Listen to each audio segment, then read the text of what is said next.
Hello guys, இன்னைக்கு ஒரு question answer session பார்க்கலாம்.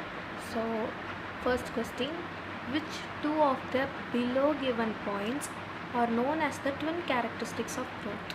So twin characteristics of growth, எந்த ரெண்டு ப்ராப்பர்ட்டிஸ் இருந்தால் நம்ம ஒரு அனிமல் க்ரோ ஆகுதுன்னு சொல்லலாம்? Increase in mass, increase in number of individuals, cellular organisation or cellular differentiation. Cellular organisation அப்படின்னு சொல்லும்போது எல்லாத்துலேயும் தான் செல்ஸ் ஆர்கனைஸ்டாக இருக்கும். செல்ஸ்னால் ஒரு ஆட்டம்னு சொல்லலாம். ஸோ இப்போ நம்ம யூஸ் பண்ணுற சாக் பீசஸ் அதில் கூட செல் ஆர்கனைஸ்டாக இருக்கும். ஸோ அது க்ரோத்தோட கேரக்டரிஸ்டிக்ஸ் கிடையாது. Second, cellular differentiation. வெறும் செல்லுலார் டிஃப்ரென்ஷியேஷனை வச்சு மட்டுமே க்ரோத் அப்படின்னு சொல்ல முடியுமா அப்படின்னு கேட்டிங்கன்னா அதுவும் கிடையாது. So twin characteristics of growth எதுனா increase in mass and increase in number of individuals. அதுதான் twin characteristics of growth. So next, match the following. So இதோட ஏசெக்ஷுவல் ரீப்ரொடக்ஷனை மேட்ச் பண்ணி சொல்லியிருக்காங்க. Next first one, planaria. Planaria எப்படி ரீஜெனரேட் ஆகுது அப்படின்னா நான் இப்போ ஆன்சர் சொல்லிட்டேன். Planaria is regeneration. ஸோ இங்கே ட்ரூ ரீஜெனரேஷனுக்கு ஒரு காமன் எக்ஸாம்பிள் பிளானேரியா தான். ஸோ அதை நீங்கள் நல்லா ஞாபகம் வச்சுக்கணும். ரீஜெனரேஷன்னா ஒரு பாடி பார்ட் தனியாக பிரிஞ்சு அது இன்னொரு நியூ பாடியாக வளர்கிறது தான் ரீஜெனரேஷன். சரியா? Next, fungi. ஃபங்கையோட ஏசெக்ஷுவல் ரீப்ரொடக்ஷன் என்னென்னா ஏசெக்ஷுவல் போர்ஸ். ஃபங்கையில் தான் போர்ஸ் ப்ரொடியூஸ் ஆகும். ஜூஸ்போர்ஸ், ஆஸ்கோஸ்போர்ஸ் அந்த மாதிரி things. And yeast is budding. Right? And for amoeba it's binary fission. So next question is the statement nothing lives forever yet life continues illustrates the role of. Nothing lives forever yet life continues அப்படின்னா என்ன? எதுவுமே ரொம்ப நாள் வாழ்கிறதில்ல, இருந்தாலும் வாழ்க்கை இருந்துட்டு தான் இருக்குது. கரெக்டாக? ஸோ அதுக்கு என்ன டெஃபனிஷன், இந்த டெஃபனிஷனுக்கு என்ன பேர் கொடுக்கலான்னா ரீப்ரொடக்ஷன். ஸோ ரீப்ரொடியூஸ் பண்ணுறது வாழ்கிறதில்ல, ஆனால் ரீப்ரொடியூஸ் பண்ணப்படுற அடுத்து வர்ற அந்த ஜெனரேஷன் வாழுது. கரெக்டாக?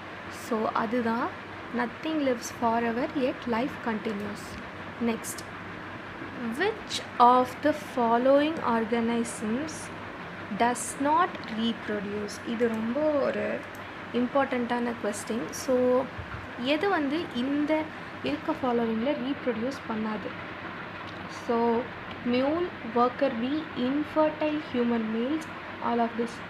ஸோ பார்த்தோன்னையும் என்னடா இப்படி டிஃப்ரெண்ட்டாக இருக்கேன்னு கன்ஃபியூஸ் ஆகிருக்கு. இன்ஃபர்டைல் ஹியூமன் மேல்ஸ் அவங்க கண்டிப்பாக ரீப்ரொடியூஸ் பண்ண மாட்டாங்க. ஸோ அதனால் சீனு மார்க் பண்ணால் அது தப்பு. ஸோ மியூலும் ரீப்ரொடியூஸ் பண்ணாது. ஏன்னா மியூல் ஒரு ஹார்ஸும் ஒரு டாங்கியும் சேர்ந்து கிராஸ் ஆகி பிறந்த ஒரு ஆஃப் ஸ்ப்ரிங்கை தான் மியூல்னு சொல்லுவோம். ஸோ மியூலால் ரீப்ரொடியூஸ் பண்ண முடியாது. ஸோ ஒர்க்கர் பீ ரீப்ரொடியூஸ் பண்ணுமா அப்படின்னு கேட்டிங்கன்னா ஒர்க்கர் பீயும் ரீப்ரொடியூஸ் பண்ணாது. ஸோ ஆன்சர் என்னென்னா ஆல் ஆஃப் தீஸ். இதுதான் ரைட் ஆன்சர். ஸோ அடுத்து, who wrote Species Plantarum and provided the basis of classification of plants? அதுக்கான ஆன்சர் நம்ம ஈஸி, எல்லாருக்கும் கெஸ் பண்ண முடியும்னு நினைக்கிறேன். கேரோலஸ் லினேயஸ். நம்ம 12th புக்கோட ஃபர்ஸ்ட் பேஜ்லேயே இருக்கும்.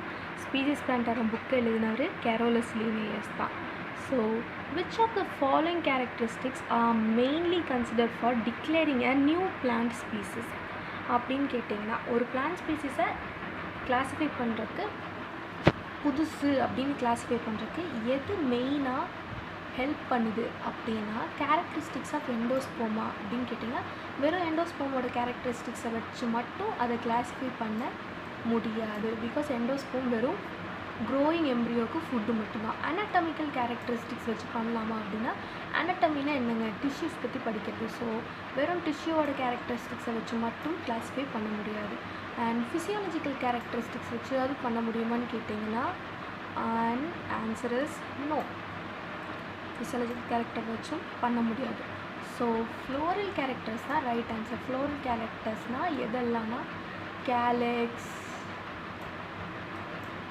சாரி கர்சர் ஒர்க் ஆகல, கேலெக்ஸ், கொரெல்லா, ஆண்ட்ரீஷியம், கைனீஷியம். ஸோ அந்த மாதிரி கேரக்டரிஸ்டிக்ஸ் எல்லாம் வச்சு தான் நம்ம ஒரு பிளான்ட் ஸ்பீசிஸை நியூன்னு கிளாஸிஃபை பண்ண முடியும். நெக்ஸ்ட் ஒரு டேபிள். இந்த டேபிள் உங்களுக்கு யாருக்காவது கெஸ் பண்ண முடியுதா? ஸோ இந்த டேபிள் வந்து ஸ்க்ரீன்ஷாட் எடுத்து ஞாபகம் வச்சுக்கோங்க. இது கொஞ்சம் இம்பார்ட்டண்ட்டானது. ஸோ இதுவும் 12th புக்கோட பேஜஸ்லேயே செகண்ட் பேஜில் இருக்கும்னு நினைக்கிறேன். அண்ட் மேனோட family hominidae, order primates, class mammalia, phylum என்ன அப்படின்னு கேட்டிங்கன்னா மேனோட ஃபைலம் ரொம்ப ஈஸி. மேன் வந்து கார்டேட்டா.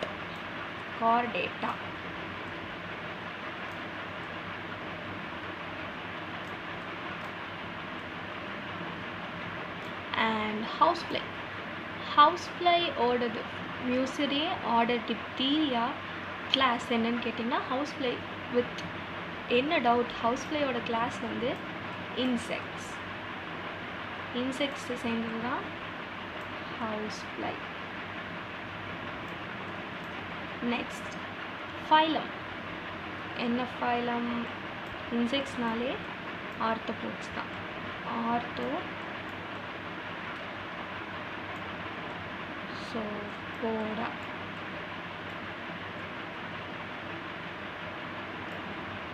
ஆர்த்ரோபோடா. அண்ட் மேங்கோவோட ஃபேமிலி என்னன்னு கேட்டிங்கன்னா அனகாடிஷே.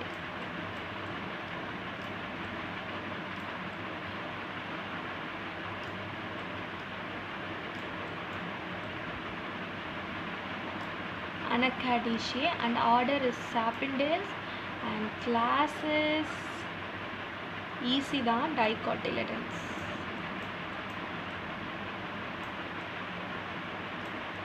And phylum is Angiosperm. And wheat oda family Puaceae, order Puates and class again என்னவா இருக்கும்? சிம்பிள் தான், மோனோகாட். வீட் ஒரு மோனோகாட் ஃபேமிலி.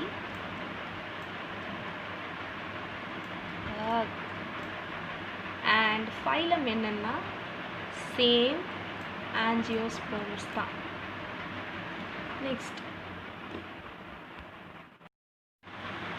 நெக்ஸ்ட் வந்து ஏப்ஸ் டாக்ஸனாமிக்கலி ரெப்ரசன்ட். நிறைய பேர் வந்து ஃபைலம்னு கன்ஃபியூஸ் ஆகிடுவாங்க, பட் அது ஃபைலம் கிடையாது. Apes is a class. Next dash are fully providing information for identification of name of species found in an area. So இப்போது name of species found in an ஏரியான்னு வந்துச்சுன்னா அது வந்து மேனுவல்ஸ். ஓகே கைஸ், மேனுவல்ஸ் இது வந்து இந்த மாதிரி மோனோகிராஃப்ஸ், catalogues அதுக்கெல்லாம் வந்து தனித்தனி டெஃபனிஷன்ஸ் இருக்குது, அதெல்லாம் நீங்கள் படிக்கணும். So next last question, botanical garden mainly serve the purpose of providing ex-situ conservation of germplasm. Okay, ex-situ conservation of germplasm. So இப்போ ஒரு bonus, a couplet in a key is. இதுக்கான ஆன்சர் நீங்கள் முடிஞ்சால் கண்டுபிடிங்க, நான் நெக்ஸ்ட் வீடியோவில் சொல்கிறேன். Thank you.